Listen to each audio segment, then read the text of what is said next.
Bonjour, je suis Jean Bourdaria, l'un des fondateurs de l'Échangeur.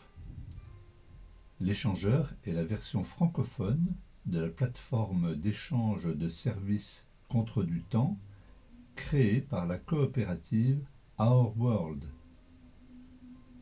Nous vous guidons dans votre visite pour que vous puissiez commencer à l'utiliser très vite.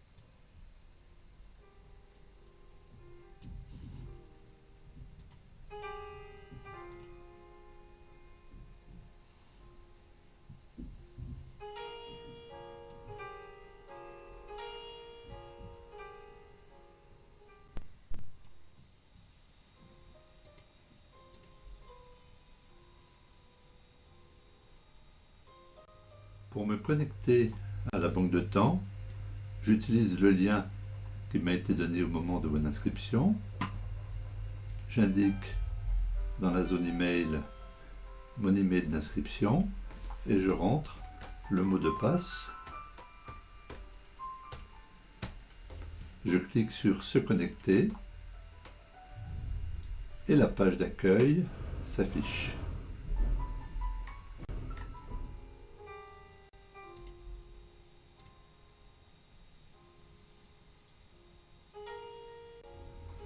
Depuis cet écran, je peux envoyer une annonce à tous les membres de ma banque de temps. J'utilise cette fenêtre, je saisis mon annonce, je mets un délai, par exemple ici 5 jours, puisque ça sera le week-end, et je clique sur envoyer. Mon annonce va apparaître dans la liste des annonces ici sur cet écran d'accueil.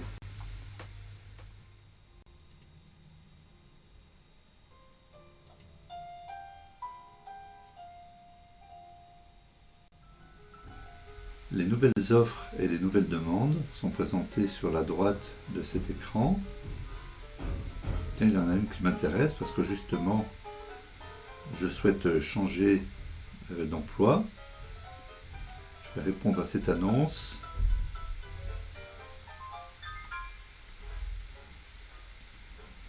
Je souhaite changer d'emploi. Pouvez-vous relire mon CV? Et j'envoie le message qui va parvenir à la personne qui avait posté cette offre.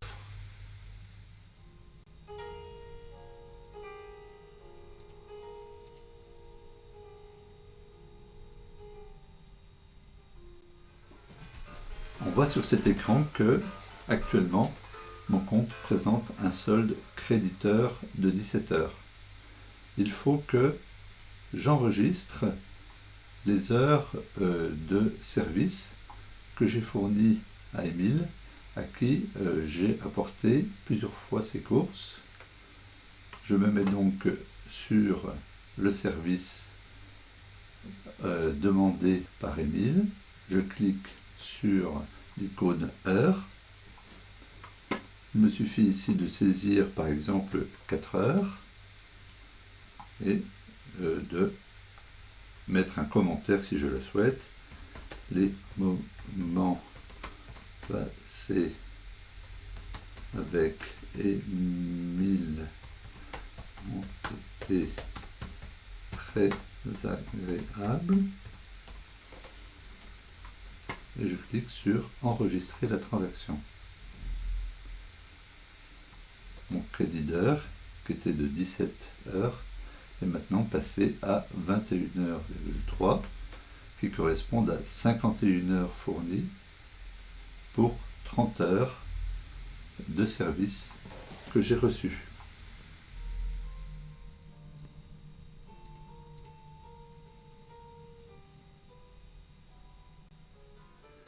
Voyons maintenant comment saisir un service. Il peut s'agir d'une demande ou d'une offre.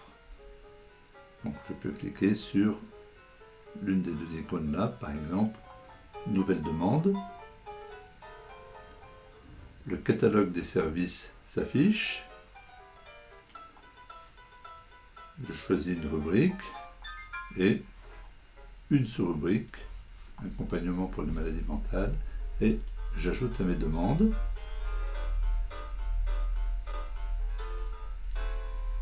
Il me suffit maintenant de donner un certain nombre de précisions. Je vais dire que cette demande expire dans 6 mois, que je souhaite qu'elle soit dans une limite de 40 km, pas plus, et je vais donner un petit peu plus de détails sur ma demande. Et surtout, maintenant, je n'oublie pas d'enregistrer les modifications. Je clique ici. Et quand je reviens à l'accueil, je vais trouver ma nouvelle demande que je viens de poster sur l'écran d'accueil avec toutes les informations nécessaires pour que un autre membre y réponde.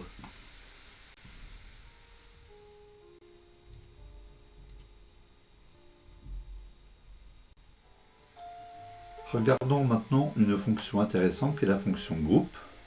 Je clique sur la boîte groupe ici. La liste des groupes auxquels j'appartiens s'affiche. Il y en a 3. Émile, musique de rue, sortie avec des adultes handicapés.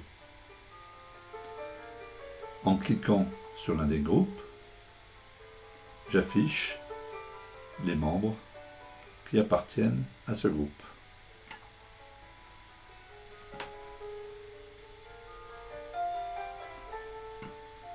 En redescendant un petit peu plus bas sur l'écran, les annonces des groupes auxquels j'appartiens sont affichées. Ici, il n'y en a qu'une seule, qui s'appelle « Retrouver tous les membres du groupe le samedi 28 avril à 17 h, etc.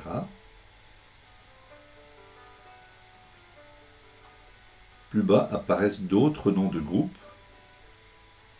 Par exemple, je vois qu'il y a un groupe qui s'appelle Quartier République, les habitants du Quartier République.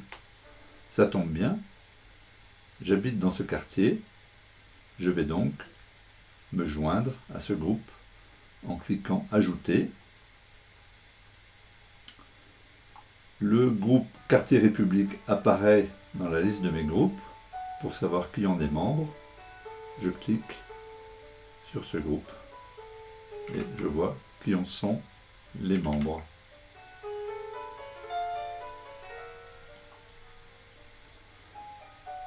Voyons maintenant un groupe particulier. C'est le premier, le groupe Émile. Ce groupe est un groupe privatif.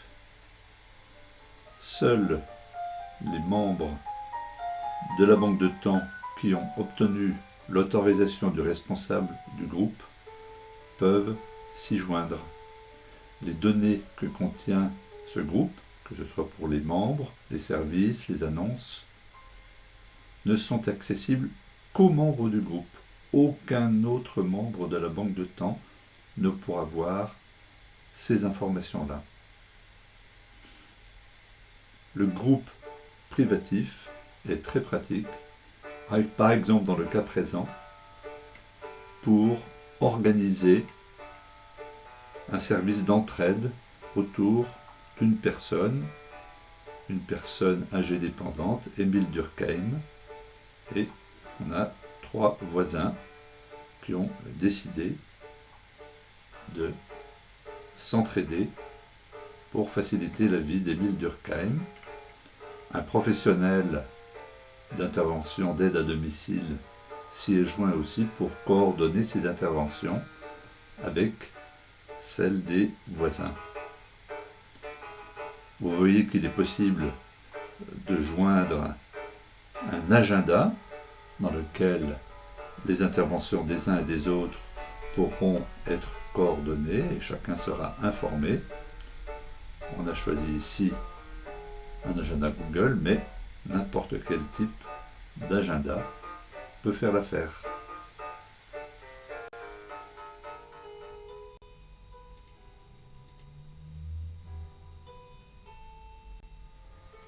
Regardons maintenant la fonction recherche. La recherche porte sur un terme, ici par exemple le mot aide, et l'on va rechercher les occurrences de ce terme dans l'ensemble des fichiers de la base de données. C'est donc une fonction très puissante. Je clique sur le mot recherche. Le terme aide apparaît dans 4 offres, dans 2 demandes, et 3 membres ont des compétences dans leur bio qui mentionnent le terme aide. Quels sont-ils? Je clique. Les 3 membres apparaissent ici. Imaginons qu'il y ait un trop grand nombre de membres qui soit le résultat de la recherche. Je peux limiter la distance, par exemple ici 20 km, et j'aurai réduit le nombre de membres qui apparaissent dans la liste. Allons voir maintenant pour une demande. 2 demandes sont sélectionnées par le moteur de recherche. Toutes les 2 mentionnent que le service porte sur une aide aux personnes âgées. Aide aux personnes âgées, en l'occurrence, étant ici une catégorie de service.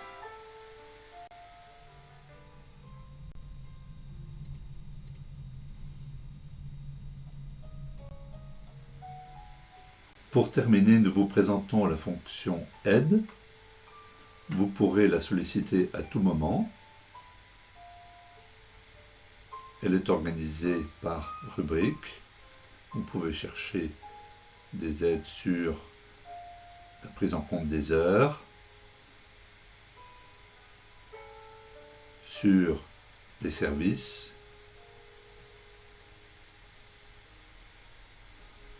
la gestion de votre compte et la fonction recherche.